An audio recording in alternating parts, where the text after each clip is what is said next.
Muy buenos días a todos. Estamos próximos a iniciar nuestro nuevo webinar para partir a las 10:30 hora de Chile. Muchas gracias.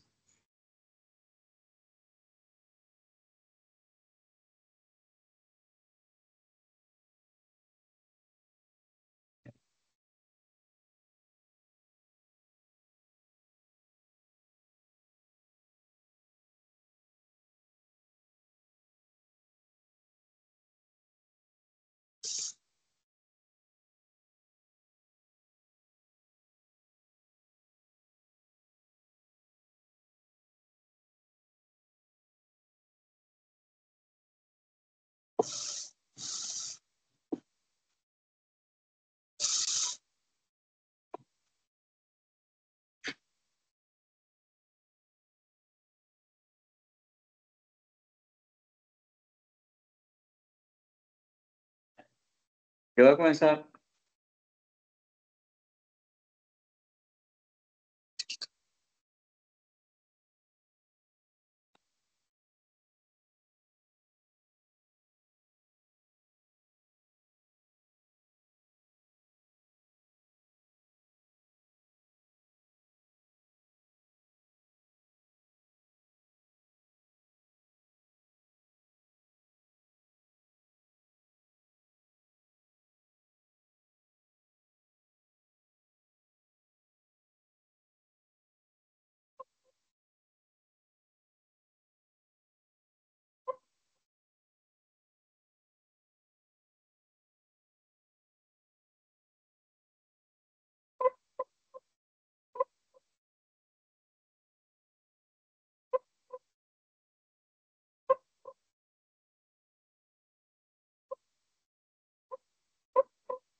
Listo.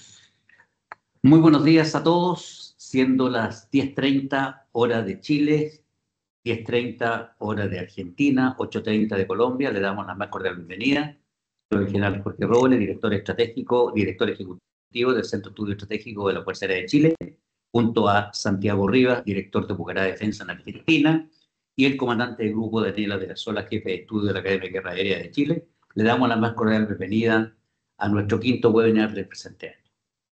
En todas las actividades académicas que hemos tenido este año, hemos dejado constancia de la situación que se está observando en los cambios que se han presentado en el orden mundial y de cómo los conflictos han ido avanzando en tiempo y en forma, tanto con los medios que se han empleado, más allá de lo que pensábamos y preveíamos.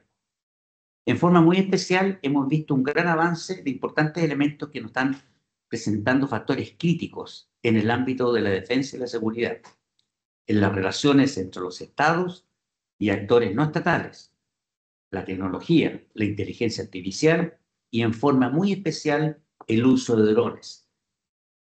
Producto de lo anterior, para el presente año, junto con Pucará y la Academia de Guerra, nos hemos preocupado en esos tópicos y esos han sido nuestros webinars. El primero de ellos nos centramos en el nuevo orden mundial y de cómo los Estados Unidos podrían consolidar este nuevo orden. Posteriormente, en el segundo de nuestro webinar, nos centramos en entender los cambios que se estaban observando justamente en el escenario mundial. Con ambas visiones, buscamos posteriormente profundizar los nuevos elementos observados y cómo nos pueden afectar en la región con el tema guerra, drones en Ucrania y las lecciones que se podrían obtener, tanto estratégica como táctica, para la defensa y seguridad en América Latina y el Caribe, como fue el uso de este armamento. Con lo anterior nos centramos en el marco de esta nueva tecnología con la gran pregunta: sistemas de armas autónomas letales, donde se profundizó en forma muy activa los principales elementos que se ven observados esta situación en la ética y los riesgos y las vulnerabilidades y las limitaciones que se pueden presentar en el ámbito de la seguridad y defensa. Hoy entramos en una temática mucho más profunda, mucho más específica y la que merece ser observada y proyectada justamente en la región. Me refiero al caso de la nueva trinchera aérea, drones guerrilleros contra las Fuerzas Armadas colombianas. Creo también en esta oportunidad que es un gran momento de darle las gracias a todos nuestros expositores y en esta oportunidad desarrollaremos el tema que merece un análisis regional. Dejo al comandante Darena Larrazola para que nos presente a nuestro expositor el día de hoy. Daniel, tienes tú la palabra. Muchas gracias, mi general. Buenos días a todos. Quiero reiterar los agradecimientos a quienes nos acompañan y que se encuentran conectados remotamente el día de hoy. Y en especial a nuestros amigos de la Comunidad de Defensa de Colombia, de España, de Argentina, de Chile y de otros países en nuestro último webinar del presente año 2025. Asimismo, debo decir que para mí es un honor presentarles al expositor de esta conferencia, que cuenta con una destacada trayectoria profesional y académica. Me refiero a don Eric Saumet Cadavi. Él es abogado y magíster en estudios políticos de la Universidad del Norte de Colombia. Cuenta con un diplomado en desarrollo humano de la Universidad del Rosario, un diplomado en estudios geopolíticos de la Universidad EAFIT y un diplomado en gobernanza criminal de la Universidad de los Andes de Colombia. Posee amplia experiencia como analista e investigador colombiano en temas de defensa, seguridad y orden público. Asimismo, se ha desempeñado como corresponsal en Colombia para medios internacionales especializados en defensa, tales como Janes, Infodefensa y Mont. También ha impartido conferencias en diferentes países y ha elaborado numerosos trabajos académicos y publicaciones. Por lo cual, sin lugar a dudas, su conocimiento y visión de la geopolítica de la mano con los últimos acontecimientos a nivel mundial en lo que respecta al empleo de drones, así como también en el uso de estos por parte de la guerrilla contra las Fuerzas Armadas colombianas, serán clave para comprender los nuevos desafíos de la comunidad de defensa en Latinoamérica y en el mundo. Así que, don Eric, la tribuna es suya. Buenos días, mi general. Un gusto poder compartir desde este momento con ustedes, igual a los señores de la mesa, el amigo Santiago, y a todos aquellos que nos hacen el honor de escucharnos hoy en horas de la mañana. Y por supuesto, un honor también poder cerrar este ciclo de conferencias desde acá de Colombia, desde el norte de Colombia. Bien, en el 2021, el entonces comandante del Comando General de las Fuerzas Militares Colombianas expidió una alerta, comunicado, en el que advertía a sus unidades de la posibilidad de ser objeto de operaciones de inteligencia, vigilancia, así como de posibles ataques por parte de aeronaves remotamente tripuladas, drones, UAV, etcétera, cualquiera que sea la denominación con la que ustedes lo conocen, manipulados, empleados por organizaciones criminales transnacionales o grupos armados organizados, o bueno, la denominación que a su vez ustedes conozcan de cómo se llaman a las organizaciones terroristas colombianas. Es decir, que en su momento el ejército pudo establecer que sobre sus bases se realizaban operaciones de inteligencia, vigilancia y reconocimiento por parte de estas organizaciones empleando para tales efectos drones comerciales. Pero ¿cuándo comienza Colombia a tener contacto con esta tecnología? Desde el punto de vista militar, por supuesto, con el ámbito de la defensa y la seguridad. Colombia, bajo la administración del expresidente Uribe, adelantó en su momento un proceso para la adquisición de UAVs. Y para el 2011 aproximadamente, recibió sus primeras aeronaves, 2 Hermes 900 y 6 Hermes 450, lo que lo puso a la vanguardia a nivel latinoamericano, de hecho, a nivel americano, el empleo de UAVs de grandes o de capacidades considerables. Estos sistemas se empleaban básicamente para misiones de carácter estratégico, ¿no? Tanto en zonas fronterizas, que ya se imaginan ustedes cuáles son, como también desplegados en el Mar Caribe. Y ahí comenzaron operaciones o misiones de carácter antinarcótico. Es decir, que comenzamos de arriba hacia abajo. Comenzamos adquiriendo UAV de grandes capacidades y luego comenzamos a adquirir toda una serie o toda una panoplia de aeronaves remotamente tripuladas. Esto no fue ajeno para la sociedad, pero tampoco para estas organizaciones criminales.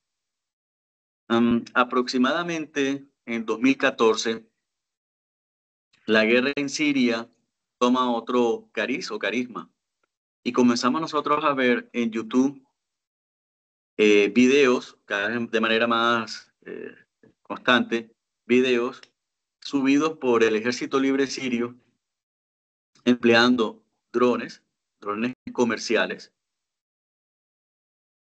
en misiones aéreas sobre posiciones del ejército sirio, del ejército del régimen sirio. Y nos llamaba la atención la calidad de las imágenes, ¿no? La noción que nosotros teníamos de drones como particulares eran sistemas que eran empleados para cubrir eventos públicos, ¿no? Un concierto, una fiesta religiosa, incluso actividades privadas, un cumpleaños, un matrimonio, etc. Y nos llamaba la atención cómo esas pequeñas cámaras cada vez brindaban unas imágenes de mayor calidad. La tecnología obviamente evolucionaba y que estos drones o estos sistemas provenían casi que exclusivamente también de fabricantes chinos. Bien, pero el conflicto en Siria nos deja como lección que este tipo de sistemas pueden ser usados para saber qué está haciendo el enemigo. Interviene Rusia, bueno, etcétera. En el 2022 se inicia el conflicto en Ucrania por la agresión rusa a ese país. Era evidente que tarde que temprano, tanto ucranianos como rusos iban a emplear drones civiles, particularmente Ucrania, para este tipo de misiones, ICR, pero muy rápidamente evolucionaron hacia el empleo de drones para atacar posiciones enemigas. Recién, durante el segundo semestre del 2022, de pronto Santiago me puede corregir, y si no fue el primer semestre del 2023, comenzamos a ver cómo Ucrania adaptaba kit droppings a sus drones para fijarlos sobre posiciones rusas y entregar armamento. Y era relativamente fácil en ese conflicto porque rápidamente ese conflicto evolucionó a uno de posiciones fijas, es decir, líneas de frente, trincheras de frente, en donde usted básicamente tenía una idea muy certera de dónde estaba el enemigo, ¿no? Pero estos sistemas le brindaban la capacidad de poder ubicarlos de manera exacta, georreferenciarlos, y luego a alguien muy inteligentemente se le ocurrió lanzarles cosas, ¿no?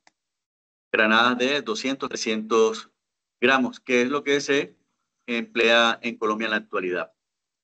Y bien, a partir de ese empleo de aeronaves comerciales, de drones comerciales, surge lo que ya todos sabemos y conocemos, ¿no? Cómo se han desarrollado industrias tanto en Rusia como en Ucrania para fabricar drones, cuadricópteros casi que de manera genérica, cuadricópteros, y cómo los mismos vienen empleándose en el conflicto, evolucionando a los drones que ahora son operados a través de fibra óptica para evitar toda esta serie de contramedidas de carácter de electrónica no cinética. Entonces, era cuestión de tiempo a su vez que en diversas partes del mundo donde se desarrollan cualquier cantidad de conflictos, a través de la copia, se emplearan este tipo de sistemas. Y es que la gran lección que nos brindó el conflicto en Siria era que YouTube se convertía en un medio para aprender a hacer cosas, pero cosas que tenían aplicabilidad en el campo militar. Es decir, hay tutoriales en YouTube que le enseñaban a usted cómo adaptar el dron, cómo fabricar un armamento y cómo emplearlo. Entonces simplemente era cuestión de tiempo. ¿Qué pasa ya en Colombia? A partir del año 2015 comienzan a tenerse noticias de sobrevuelos de drones o sobrevuelos de objetos sobre unidades policiales y unidades militares.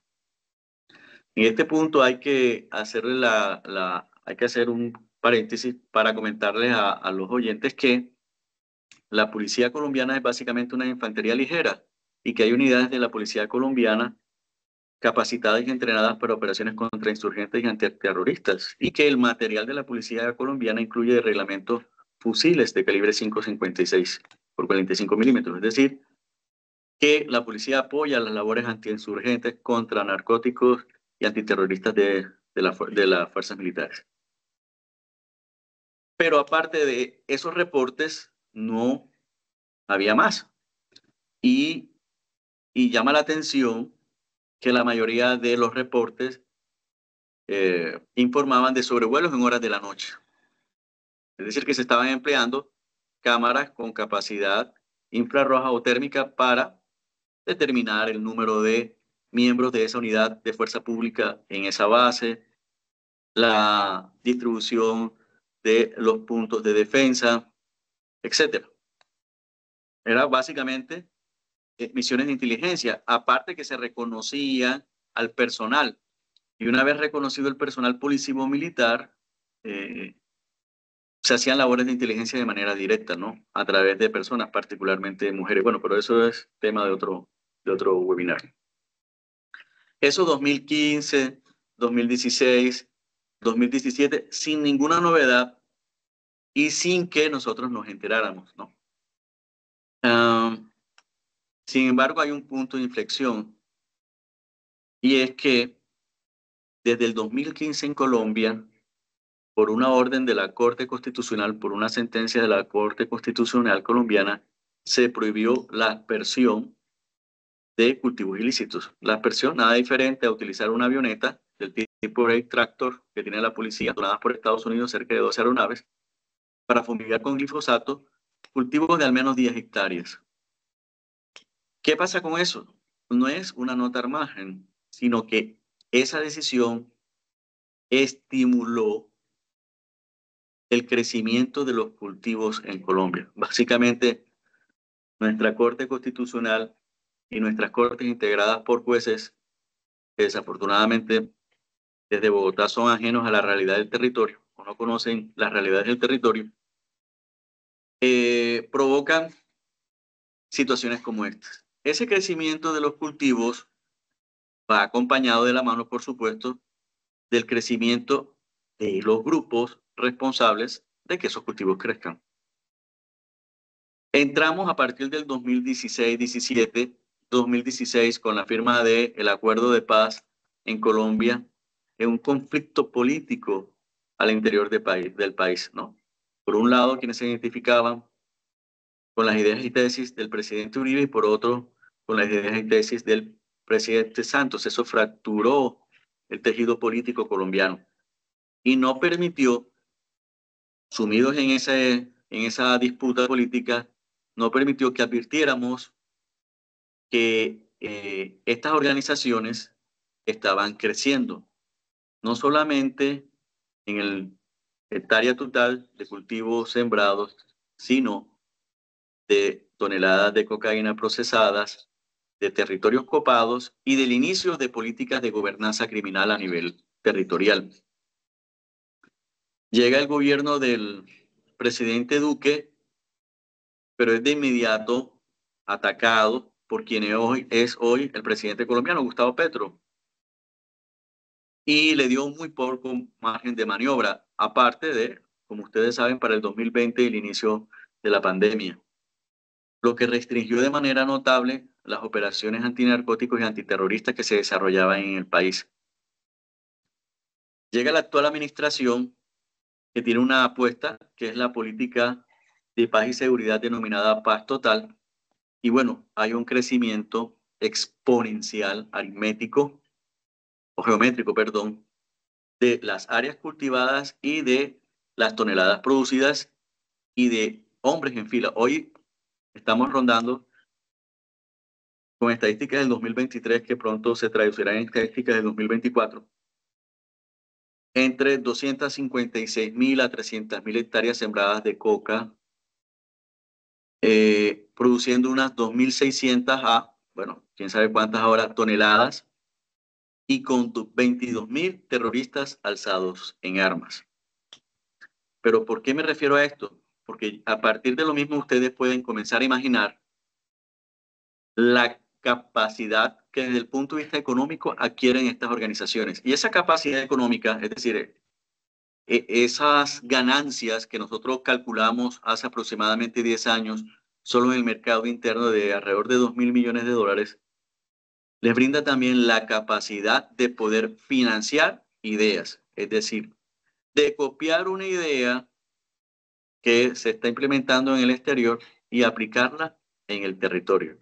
Y es cuando, fíjense, y ahora entenderán por qué hacía esta referencia o este análisis previos, es cuando a partir del 2018 se produce la primera acción, evento o incidente o ataque, o como quieran llamarlo, con drones cargados de explosivos sobre una base militar.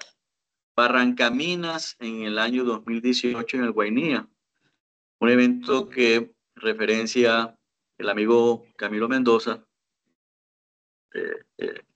ex miembro de la Fuerza Aérea Colombiana, que recientemente publicó un libro que se denomina Amenaza Dron, donde hay una relación de todos estos incidentes, eventos, ataques que se han producido desde el 2018 hasta la fecha.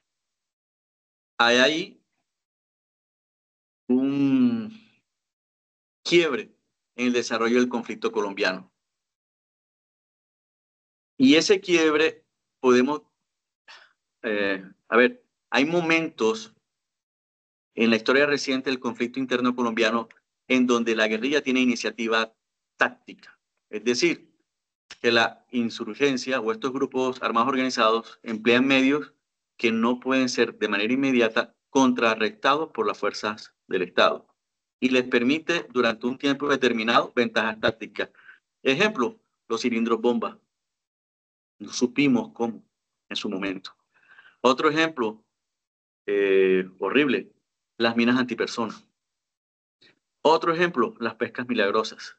Estamos hablando del año 99 hacia la fecha, es decir, los últimos 26 años. Ahora, ese nuevo medio táctico son los drones. Y a la fecha, luego de 2019, 20, 21, 22, 23, 24, no hemos podido contrarrestarlo. No hemos tenido la capacidad. Entonces, para ya entrar en contexto, los ataques comenzaron, bueno, 2018, luego se lanzan dos granadas, dos granadas, no detonan, pero es el primer ataque como tal. Luego, 2019, el primer ataque referenciado en Tumaco, suroccidente del país. Bueno, 2020, 2021 entramos en pandemia, todo el mundo estaba guardado, pero 2021 comienzan a realizarse los sobrevuelos, se despide la advertencia con la que inicié la intervención. 2022 comienzan a ser más frecuentes y 2023 los sobrevuelos, perdón, en 2023 se produce la advertencia por parte del Comando General de las Fuerzas Militares. 2024, 2025 los ataques de los que hacemos referencia. Algunos datos: 313 ataques con drones en los últimos 2 años aproximadamente. Otras fuentes referencian 303 ataques. Se han lanzado 812 granadas, artesanales todas. Otras fuentes hablan de 713.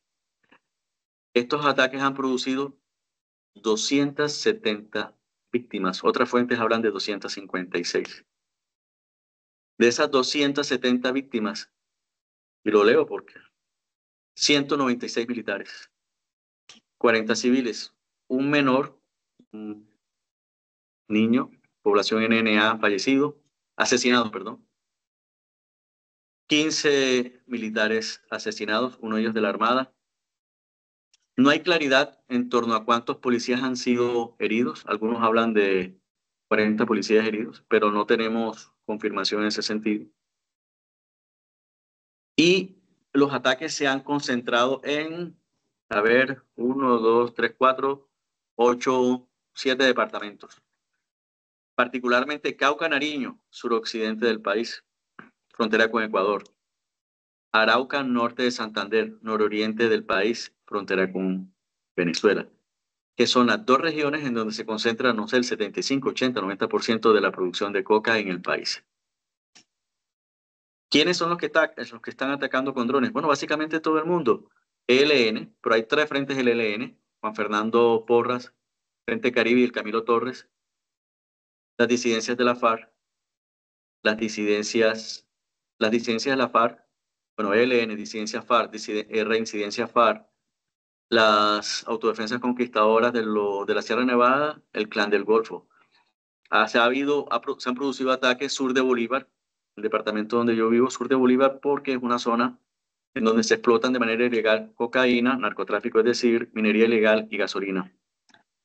Y también en el vecino departamento de Sucre y Córdoba, donde tiene mucha influencia el Clan del Golfo, que es el conocido o autonominado Autodefensas o Ejército Gaitanista de Colombia, que domina a nivel nacional el tema de microtráfico, es la venta de narcóticos.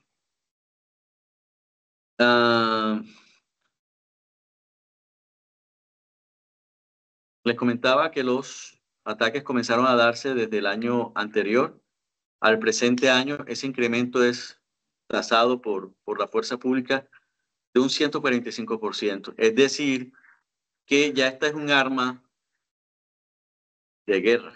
Ya de esto no hay ninguna duda. Antes era un medio que se empleaba de manera ocasional, ya es un arma regular que emplean estas organizaciones para atacar a la fuerza pública o para realizar misiones de inteligencia. Recientemente, en un medio periodístico colombiano, en la revista Semana, se publicó un informe de inteligencia del Comando General de las Fuerzas Militares. A partir de un hecho que se sucedió a mediados del presente año, que fue el asesinato de un candidato presidencial. Uno de los victimarios, trataba de, cuando fue apresado en el sur del país, se dirigía a un campamento a realizar un curso de drones. Y eso llamó mucho la atención, porque no se sabía que estas organizaciones estaban impartiendo cursos para adiestrar personal para el empleo de este tipo de sistemas. Sin embargo, por informes de inteligencia se sabe que se están realizando estos cursos en Zulia, Venezuela. Así le guste o no al régimen vecino, es allá donde se están realizando. Y bien, básicamente es un diplomado en el manejo de aeronaves remotamente tripuladas, porque incluye módulos de pilotaje, adaptación de carga de explosivos, adaptación de sistema de guías, adaptaciones de camuflajes electrónicos y tácticos, y especialidad en el desarrollo de misiones de ataque y especialidad en el desarrollo de misiones de inteligencia, vigilancia y reconocimiento. Ahora, hay otro punto de quiebre en el empleo de estas aeronaves. Hace aproximadamente una semana se produjeron 3 ataques en una misma población, pero llama la atención que uno de esos ataques fue en contra de la casa del alcalde de esa localidad. Es decir, que hay otro punto de inflexión. ¿Qué hemos venido advirtiendo nosotros? Que va a llegar el momento, bueno, a raíz de el incremento de la inseguridad, la convivencia ciudadana y el orden público en Colombia, producto del narcotráfico, se han incrementado a su vez unos delitos asociados, entre ellos la extorsión. Colombia sufre desafortunadamente, del delito en este momento de extorsión, particularmente extorsión carcelaria, cuando este delito hace aproximadamente 15 años había llegado a niveles de menos de 10 casos en un año. Nosotros hemos advertido que es posible que en el futuro cercano se utilicen estos medios para presionar el pago de dinero producto de este delito. Es decir, que a comerciantes de manera particular o a finqueros se les obligue a pagar producto de la extorsión con la amenaza de emplear drones sobre sus propiedades, ya sea urbanas y rurales. Yo se lo había advertido al Ministerio de Defensa este año, o perdón, a diciembre del año pasado, en una reunión que tuvimos con el señor ministro, entonces el señor ministro y la cúpula, y bueno, hace exactamente una semana se produjo el primer ataque. Lo que lleva a plantear la necesidad de encontrar medidas urgentes para contrarrestar esta situación. Bueno, pero también estábamos comentando que no solamente que estos medios se estaban utilizando para misiones de inteligencia y de ataque a bases, también la Armada ha sido objeto de ataques. 3 patrulleras de apoyo fluvial en ríos del oriente y sur del país han sido objeto de ataques, 1 o 2 de noche, ¿no? Alguien preguntará, ¿por qué atacar una patrullera? Básicamente son ataques para medir las capacidades, el blindaje, la capacidad de resistencia, cómo reacciona la tripulación. Se han producido también ataques sobre vehículos blindados de grupos livianos de caballería, ¿no? Se han atacado camionetas blindadas Chevrolet 4x2 y vehículos International MXT. Y también se han atacado, o bueno, se han realizado sobrevuelos de inteligencia sobre bases de la Fuerza Aérea Colombiana. Ya es común, o ya es un hecho cierto, que la población o la sociedad colombiana entiende qué son estos tipos de sistemas, o a qué se hace referencia cuando se habla de estos sistemas, y cuál es el uso que vienen, o cuál es el empleo que se viene haciendo de los mismos por parte de estas organizaciones criminales. Esto en síntesis. No sé si el panel tiene alguna pregunta. Muchas gracias, Eric. Realmente los antecedentes generales que tú nos das, cifras y otras cosas, nos hace pensar más allá de lo que habíamos visto cuando buscamos el tema para poder realizar este webinar. En forma interna nos han llegado una serie de preguntas, algunas son bastante precisas y algunas muy directas, que podrían tener su profundidad, que te pueden explayar de mejor forma. Dejo la tribuna entonces a Santiago en Argentina para las preguntas. Si alguno de ustedes desea hacer más preguntas, está el chat para poder iniciar la etapa de preguntas. Santiago, tú tienes la palabra. Muchas gracias, Jorge. Buenos días a todos. Vamos a empezar con la primera pregunta que tenemos aquí. Es si se puede decir que el programa de paz de Colombia generó este mayor aumento de consumo y eso aumentó el uso de drones en las Fuerzas Armadas, como dijiste, Eric. ¿Qué crees que falló para poder anticiparse a esta nueva amenaza? A ver, el tema del narcotráfico es muy complejo en el país, ¿no? Porque no solamente tenemos un problema que es el incremento notable de la producción, el incremento de la exportación, la reacción por parte de Estados Unidos, que todos conocemos, sino un problema también de consumo. Pero sin embargo, en relación a la pregunta, yo les comentaba que en la reciente historia del conflicto colombiano, la insurgencia ha tenido momentos de iniciativa táctica, ¿no? Bien, entonces, ¿cómo se contrarrestó en su momento el empleo de cilindros bomba? ¿O cómo se contrarrestó en su momento el empleo de minas antipersona y artefactos explosivos improvisados? Y todos creeríamos que la respuesta fue, bueno, se adquirieron capacidades tecnológicas, ¿no? Esas dos situaciones que de manera particular afectaban a la fuerza pública fueron contrarrestadas de una manera muy sencilla, con dinero. Simplemente se puso dinero, se ofreció una recompensa por los explosivistas en su momento o quienes elaboraban este tipo de sistemas, tanto los cilindros bomba como las minas antipersona. Cada vez que se capturaba a un miembro de la guerrilla, lo primero que se le ofrecía era la posibilidad de llegar a un acuerdo si daba los nombres y la ubicación de las personas especializadas en este tipo de tecnología. Y se fueron dando de baja a los explosivistas. Y en 2 o 3 años, o bueno, un periodo de un lustro, se acabó con la amenaza. Básicamente, se dieron de baja a todos los explosivistas de la FARC. Y los que no fueron dados de baja entendieron el mensaje y se entregaron rápidamente a la fuerza pública. Habría que decir que el primer ataque, como lo manifestamos nosotros, fue en el 2018, es decir, que esta tecnología se viene empleando desde hace 7 años, pero estamos viendo las consecuencias de manera notoria en el último año. Es decir, no han pasado 2 años. Lo que va del 2024 y lo corrió del 2025. La fuerza pública está en este momento en un periodo de adaptación. ¿Cuál ha sido la respuesta? Bueno, adquirir medios tácticos. Listo, pero se ha hecho de manera desordenada. Independientemente de que haya planes de adquisición, se ha hecho de manera desordenada. Y luego podemos entrar en detalle esto.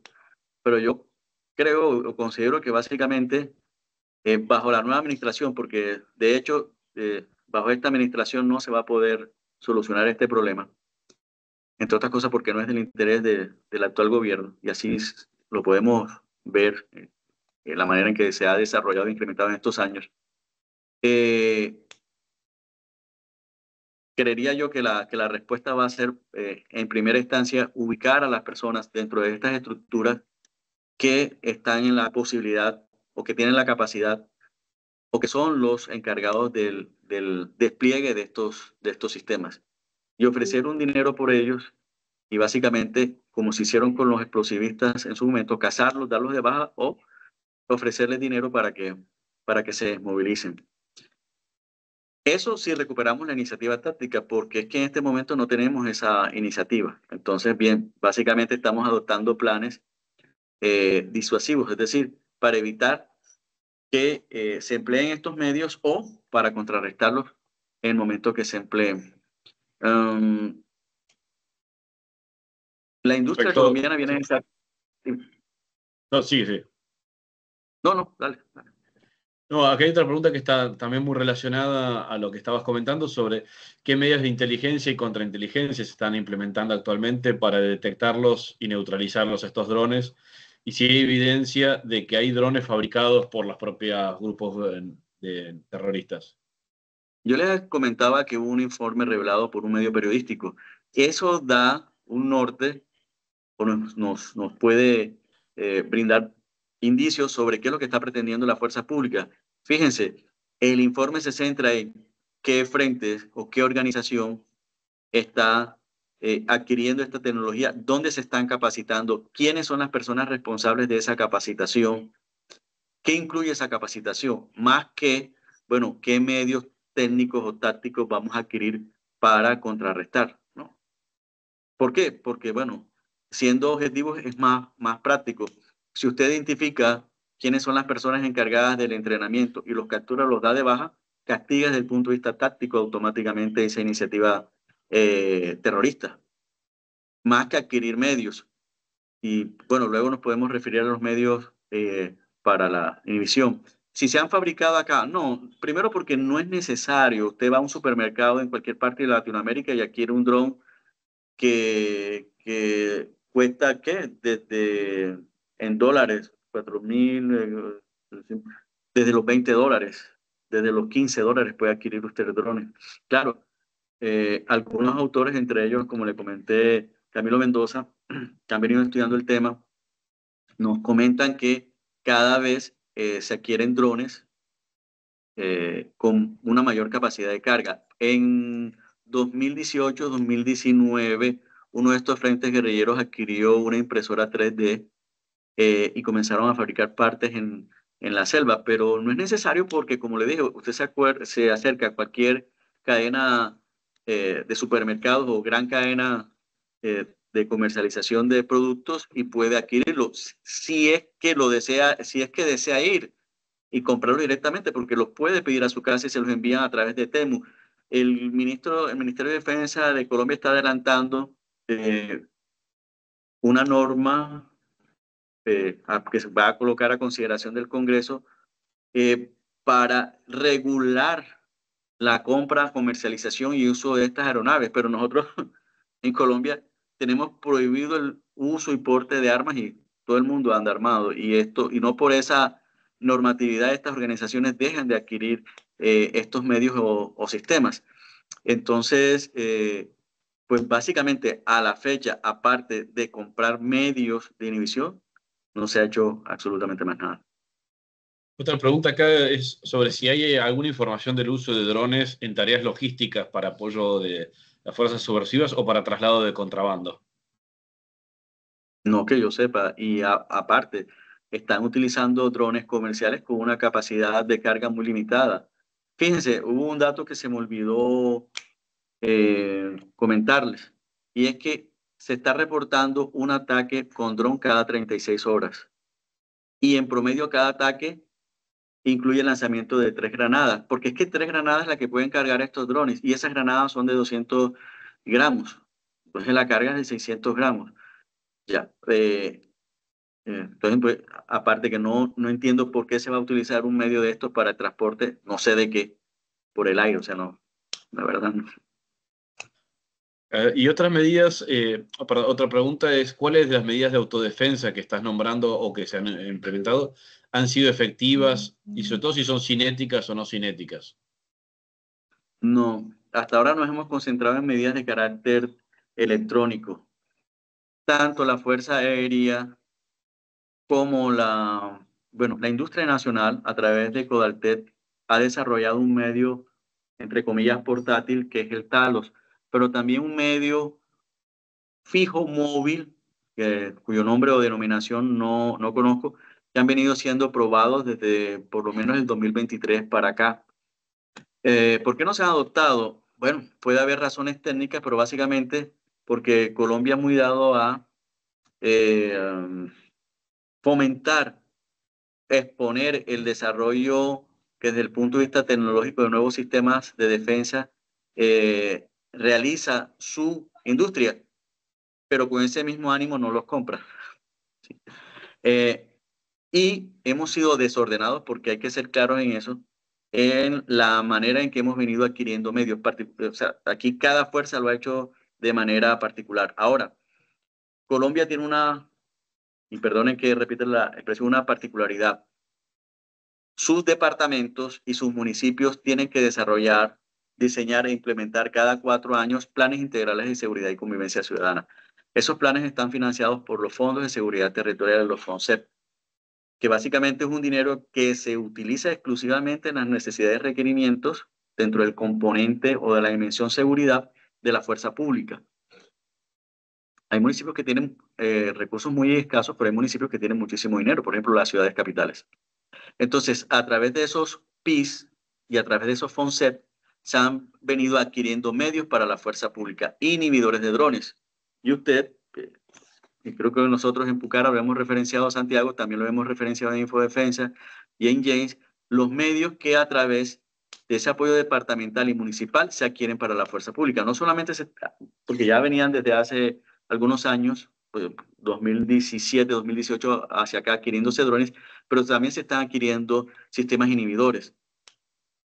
Pero esos sistemas, si usted compara los que compró el municipio de Santiago con el municipio de Jorge Daniel, con el municipio de René, son diferentes.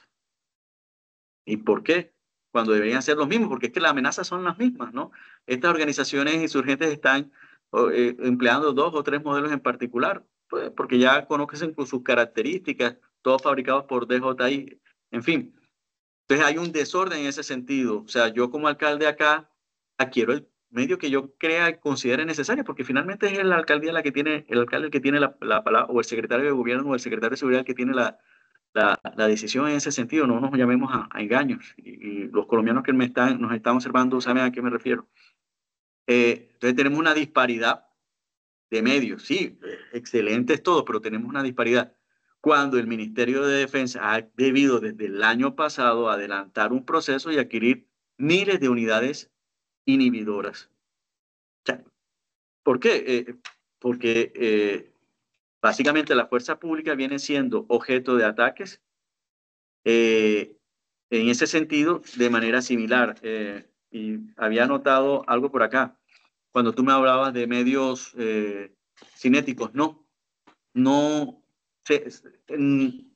Los planes de adquisición se han centrado en la adquisición de medios electrónicos o de guerra electrónica que tengan estas tres características: la capacidad de detección, de detectar, la capacidad de identificar y clasificar para ir armando una biblioteca de señales, ¿no?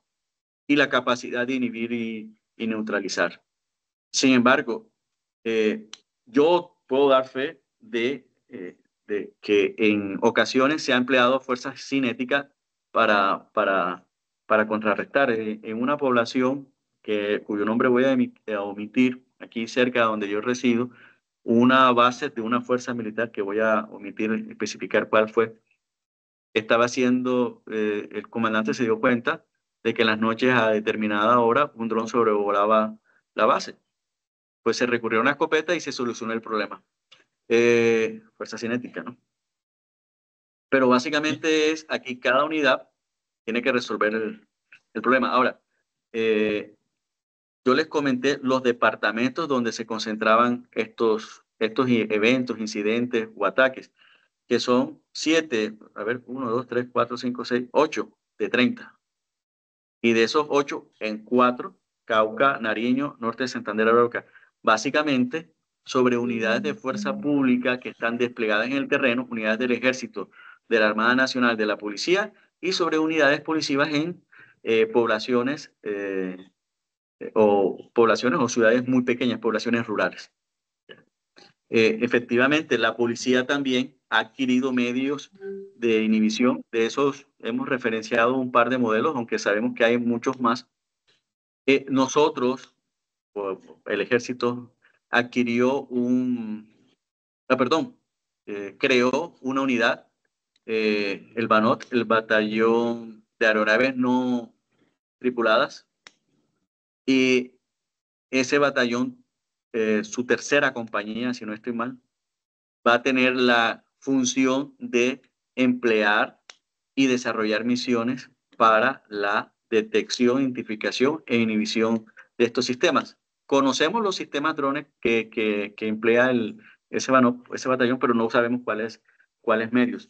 Pero básicamente, independientemente de que haya anuncios por parte del ministerio, porque nosotros monitoreamos los procesos contractuales que se adelantan, y no hemos encontrado que se esté adelantando en este momento un gran proceso para la adquisición de sistemas antidrones por parte del Ministerio de Defensa. La fuerza lo viene haciendo de manera independiente. La Armada ha adquirido sistemas fijos, aunque son transportables para la protección de sus bases, ¿no? Conocemos también de fusiles que han sido adquiridos por la policía y por el ejército para sus unidades de fuerzas especiales.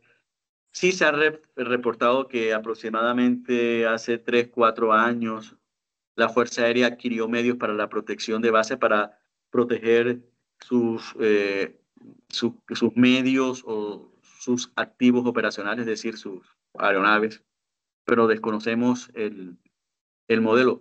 Pero no hay un gran, a lo que me refiero es que no hay un proceso macro, un gran proceso en donde se adquieran dos, por decir, sistemas, por ejemplo, fijos y móviles para el conjunto de las Fuerzas Armadas colombianas. Es decir, bueno, con estos medios se va a dotar a la Armada, al Ejército, a la Fuerza Aérea, a la Policía Nacional, al INPEC. No lo hay. Y si me equivoco, que me saquen el número del proceso y los medios que se han adquirido.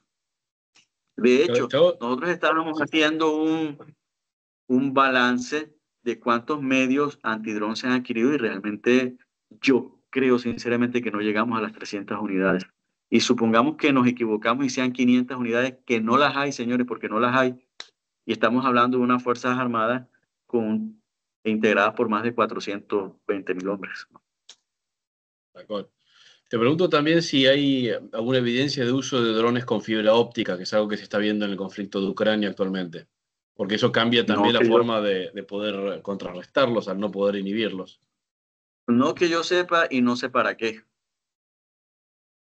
O sea, O por eso si para no tenemos ataque a mayores unidades. capacidades ahora para contrarrestarlo, no se necesita. Además, tú sabes, o bueno, fibra óptica, un dron que sea ampliado con fibra óptica implica que el cable de fibra óptica tenga una extensión de al menos 300 kilómetros.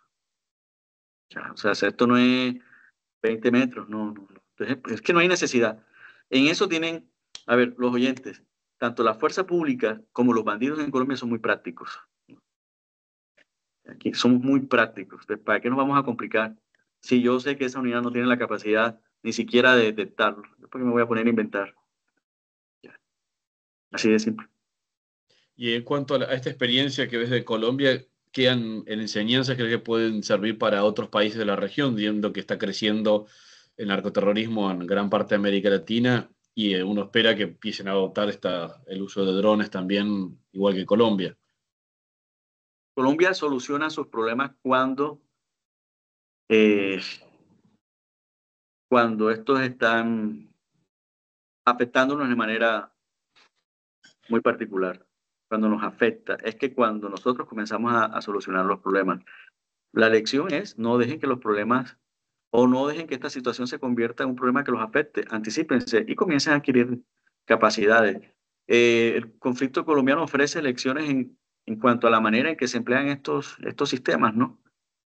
Básicamente aquí, a ver, la razón de ser del uso de drones es, sinceramente, la protección del negocio. El negocio de estas organizaciones criminales transnacionales es el narcotráfico. Aquí no hay ninguna reivindicación social ni política, independientemente que usted vea eh, hoz y martillo en banderas detrás de los videos de YouTube que esta gente o de los TikTok que suben.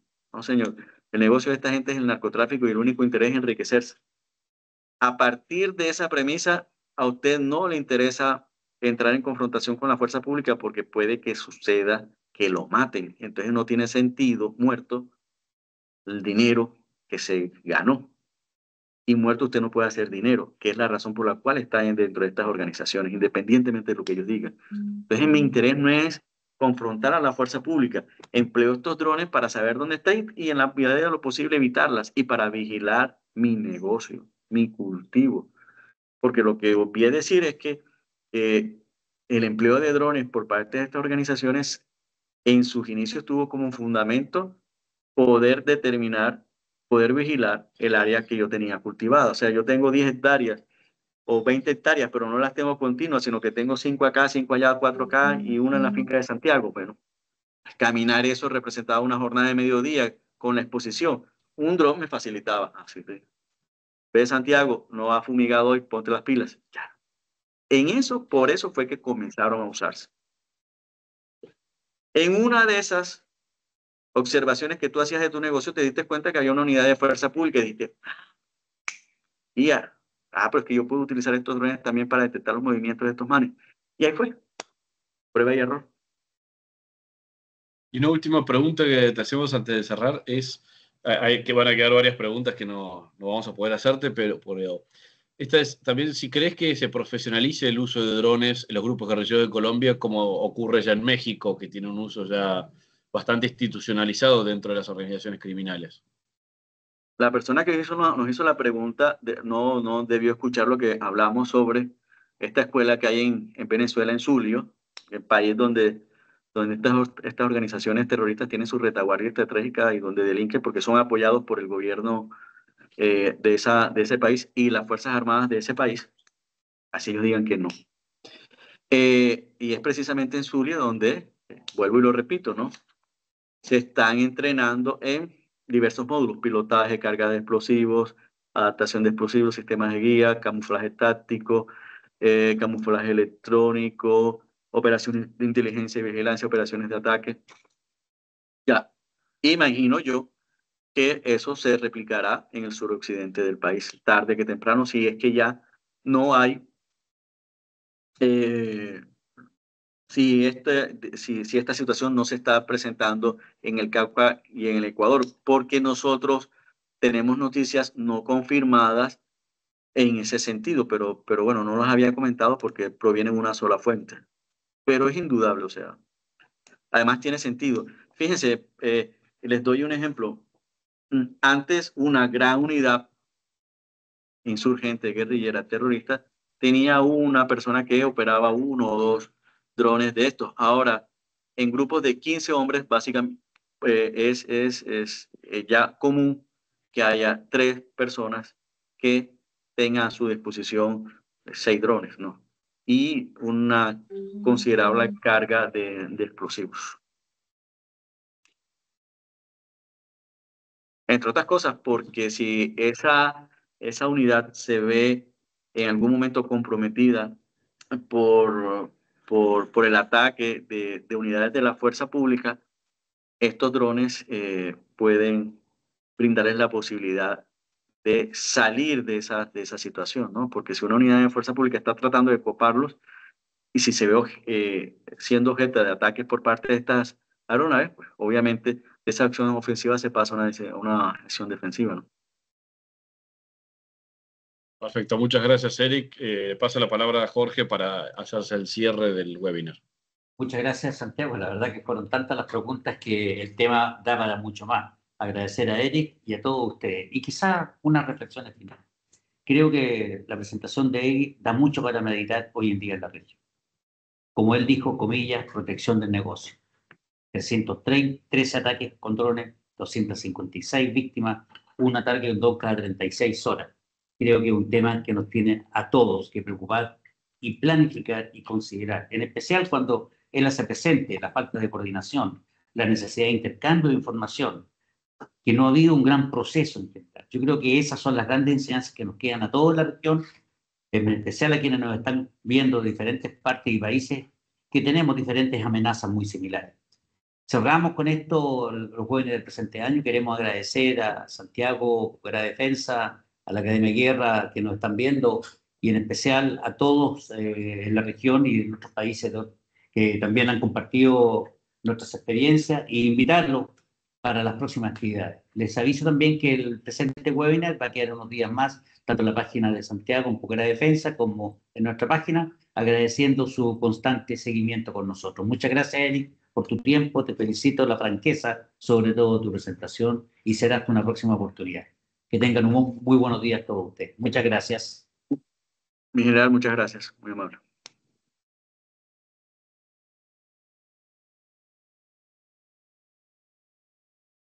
No salió pantalla.